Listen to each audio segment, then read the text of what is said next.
Hey there, today we're going to look at how to use Miro online virtual whiteboard tutorial. So let's get started. First, open your browser and go to miro.com.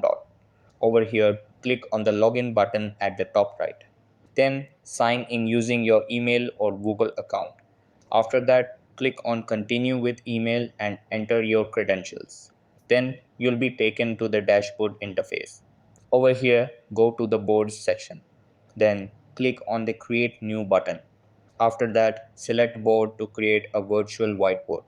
Then click on the board name field and type your desired name. Over here, click on the plus button on the left side. Then click on tables and place it on your board.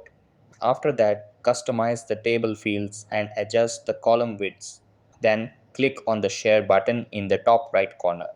Over here, check or change the permissions as needed. Then click on copy board link to share.